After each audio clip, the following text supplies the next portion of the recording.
नमस्कार, मैं अंजलि मिश्रा। स्वागत है आप सभी का द न्यूज में। आपको बता दें कि जिस तरीके से आयकर विभाग की रेड हुई आजम खान के यहाँ पर, उसके बाद उनके सुर बदल गए और प्रधानमंत्री नरेंद्र मोदी की वो तारीफ कर रहे हैं और कह रही है कि वो देश के सबसे बड़े व्यक्ति है। जी हाँ, बिल्कुल सही सुना आपने। आजम खान प्रधानमंत्री नरेंद्र मोदी की तारीफ कर रही है। बीते सप्ताह समाजवादी पार्टी के राष्ट्रीय महासचिव और पूर्व मंत्री आजम खान के रामपुर स्थित आवास समेत कई जगहों पर आयकर विभाग की छापेमारी जो है देखने के लिए मिली। ये छापेमारी चर्चा का विषय थी। ये कार्रवाई 3 दिन तक चली है। यह छापेमारी आजम खान के मोहम्मद अली जौहर ट्रस्ट से जुड़ी थी, जहां पर अनियमितता और आय से अधिक संपत्ति का मामला भी सामने आया था। आईटी की टीम उनके घर से मिले दस्तावेजों की जांच कर रही है। इस बीच समाजवादी पार्टी के नेता जो हैं, उन्होंने प्रधानमंत्री नरेंद्र मोदी की तारीफ की है। जी हाँ, तारीफ करते हुए नजर आए और उन्होंने कहा कि वह इस देश के सबसे बड़े व्यक्ति हैं। दरअसल हुआ ये कि रविवार को 17 सितंबर को प्रधानमंत्री नरेंद्र मोदी का जन्मदिन था। ऐसे में हर व्यक्ति उन्हें जन्मदिन की बधाइयां दे रहा था और इसी वक्त जब आजम खान से प्रधानमंत्री के जन्मदिन को लेकर सवाल किया गया तो जवाब में उनके सुर बदल गए। जवाब में उन्होंने कहा कि आज के दिन वो इस देश को शांति से चलाएंगे, प्यार मोहब्बत कायम करेंगे, नफरतें खत्म करेंगे, सत्ता रहे या ना रहे, अपने नाम को जिंदा रखने के लिए वो करेंगे जो उनसे पहले किसी ने ना किया हो। अच्छाई के लिए ऐसी हम उम्मीद जो है करते हैं और ऐसा ही उन्हें करना भी चाहिए, क्योंकि वह इस देश के सबसे बड़े व्यक्ति हैं। तो अब देखिए, आजम खान साफ तौर पर कह रहे हैं कि वह इस देश के सबसे बड़े व्यक्ति हैं। इस दौरान आजम खान ने अपने घर हुई आयकर विभाग की छापेमारी को लेकर कहा कि जब आईटी वाले आए थे, पहले दिन से सबने कहना शुरू कर दिया था कि कुछ नहीं मिलेगा। मेरे छोटे बेटे के पास से 9,000 रुपए, बड़े बेटे के पास 2,000 और मेरे पास 3,500 रुपए थे। मेरी पत्नी के पास केवल 100 ग्राम के करीब जो है जेवर थे, जिसकी 4 लाख रुपए कीमत होती है। बस यही था, जो नहीं था वो हमारी दौलत है। आजम खान ने कहा कि डरा हुआ लोकतंत्र खतरनाक होता है। सत्ता अनर्थ पर उतरी हुई है।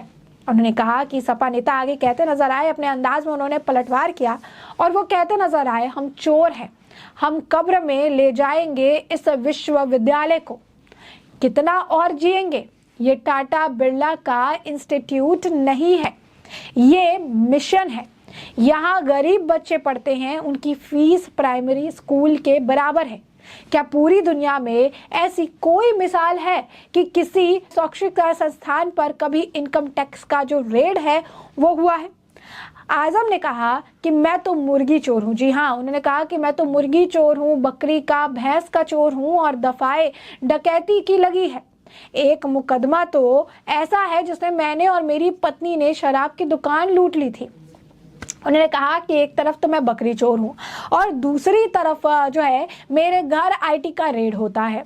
तो ये आप देखिए, कह रहे हैं कि बकरी चोर हूँ और दूसरी तरफ जो है मेरे आईटी का रेड मेरे वहाँ होता है। वो कहते हैं वही जो उनसे पूछा गया कि इन मुश्किल परिस्थितियों के बीच सपा अध्यक्ष का आपको कितना साथ मिल रहा है, यानी यहाँ पर अखिलेश यादव का जिक्र उनके लिए क्या करने के लिए कहा गया। इस पर आजम खान ने जवाब देते हुए कहा, 1000 गुना। 2024 में चुनाव प्रचार के सवाल पर आजम खान ने कहा कि पता नहीं उस वक्त हम कहाँ होंगे।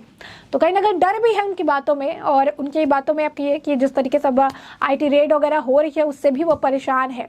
तो और उन्होंने बड़े संक्षेप में भी बताया कि किस तरीके से जो है आईटी की रेड हुई, उस दिन क्या क्या देखने के लिए मिला। किसान यूनियन के नेता हरेंद्र ताऊ के यहाँ पहुंचे समाजवादी पार्टी के नेता आजम खान प्रधानमंत्री नरेंद्र मोदी के जन्मदिन पर बोले कि आज के दिन वो देश को शांति से चलाएंगे, प्यार से चलाएंगे। तो एक तरफ मोदी की तारीफ कर रही, इसके बाद एक वीडियो भी उनका सामने आया जहां पर बताते नजर आए कि जब आयकर विभाग की छापेमारी हुई उस दौरान क्या कुछ मिला, किस तरीके से छापेमारी चली है। जरा इसको बड़े विस्तार से बता रहे हैं कि किस तरीके से आयकर विभाग के जो कर्मचारी है वो आए, उन्होंने जो है डॉक्यूमेंट्स वगैरह खंगाले। उन्होंने बताया कि मेरे पास उन्हें कुछ नहीं मिला, जो अपनी चीजें हैं वो सामने रख रहे हैं। आईटी के रेट पर उन्होंने कहा कि मैंने बहुत पहले ही कहा था, फकीर के यहाँ क्या मिलेगा। पहले दिन इसे सब ने ये कहना शुरू कर किया था कि कुछ नहीं मिलेगा। मेरे छोटे बेटे के पास भी 9,000, बड़े बेटे के पास 2,000 और मेरे पास 3,500 रुपए थे। मेरी पत्नी के पास भी बहुत कम जो है गहने थे, 4.5 लाख के आसपास के गहने मेरी पत्नी के पास थे, और जो नहीं था वो हमारी दौलत थी। हमारे पास इतने पैसे है ही नहीं, हम तो छोटी मोटी चोरियां करते हैं, लेकिन हमारे ऊपर आरोप जो है ये काफ़ी बड़े बड़े लगाए गए हैं।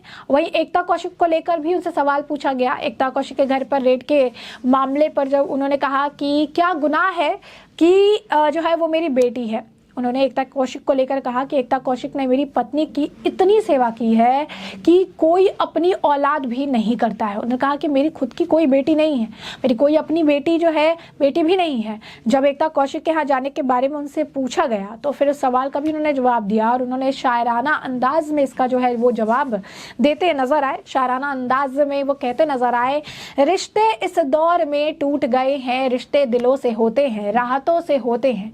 एक ऐसा दौर आया कि हर शख्स डर गया, और डरा हुआ लोकतंत्र गुलामी से भी बुरा होता है। जब डर की बात पूछा गया तो बोले कि यह आप हमसे पूछ रहे हैं। सत्ता अनर्थ पर जो है, उन्होंने कहा कि सत्ता जो है अनर्थ पर उतरी है। हमारे ऊपर हजारों करोड़ रुपए की देनदारी का जो है निकाल दी गई, हम कब्र में लेकर जाएंगे। इस विश्वविद्यालय को यहाँ टाटा बिरला का इंस्टीट्यूट नहीं है। यहाँ पर गरीब बच्चे, रिक्शा चलाने वालों के बच्चे जो है मुफ्त में पढ़ाई लिखाई करते हैं, और इन्हीं को पढ़ाई लिखाई करने का है। मैं तो मुर्गा चोर हूँ, उन्होंने साफ कहा कि मैं मुर्गा चोर हूँ, बकरी चोर हूँ, और मेरे ऊपर धाराएं डकैतों की तरह लगाया गया है।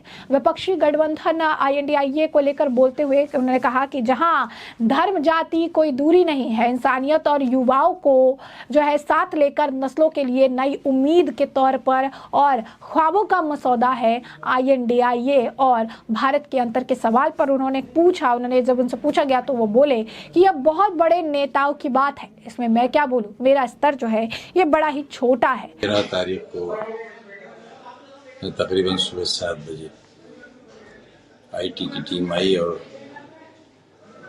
जब दस्तक हुई, और दरअसल हम बहुत देर से सोते हैं, फजर की नमाज के बाद सोते हैं, तो नींद कम ही हुई थी, और लगा कोई दरवाजे पर है। TV भी ऑन नहीं था जिससे कैमरों से देख सकते। तो बाहर निकले हम तो दरवाजे के अंदर कुछ लोग कूद कर अंदर आ चुके थे और गेट खोल लिया था। अंदाजा तो हो गया कि फौज की वर्दी में लोग हैं, पुलिस की वर्दी में हैं, तो कोई बात जरूर है। उम्मीद नहीं थी सब लोगों को, बिल्कुल जैसे उन्होंने पेपर दिखाया कि हम IT से हैं, क्या चाहते हैं बता के घर की तलाशी लेंगे, जो प्रोसीजर है उनका। और फिर 3 दिन गहन तलाशी रही। हमारे घर की अब्दुल्ला का छोटा सा पोर्शन है, उसकी, फिर अदीब की सारी अटैचियाँ, सारी अलमारियाँ, सारे फाइल्स, सारे पेपर्स जो भी देखे जा सकते थे वो सब। लगा समय उसमें। अब हमारे लिए तकलीफ की बात यह है कि अब से 2 महीने पहले बारिश हुई थी, तब सारा घर डूब गया था, सारे बेडरूम वगैरह 2 फीट पानी में डूब गए थे, सारे पेपर्स और सामान तब बर्बाद हुआ था।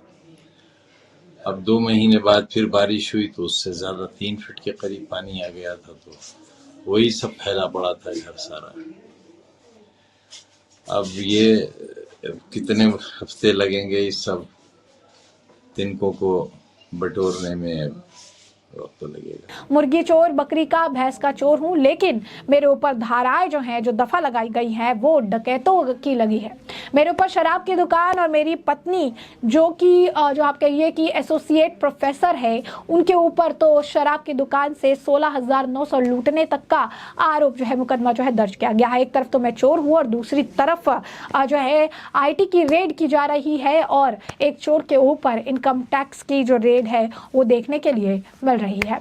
तो ऐसे में हमने आपको जो पूरा मामला है ये बड़े विस्तार से बताया कि पूरा मामला क्या है, किस तरीके से जो है वो चीजें कहते नजर आए। आजम खान ने अपनी तरफ से चीजों को लेकर प्रतिक्रिया दी, अखिलेश यादव का पूरा समर्थन मिल रहा है, ऐसा भी वो कहते नजर आए। तो दूसरी तरफ प्रधानमंत्री नरेंद्र मोदी की भी जमकर तारीफ की। क्या कुछ कहा उन्होंने, विस्तार से हमने आपको इसकी जानकारी दी है। और अब इस मामले पर आपकी भी जो राय हो, हमें कॉमेंट सेक्शन में कॉमेंट करके जरूर से जरूर साझा करिएगा। धन्यवाद।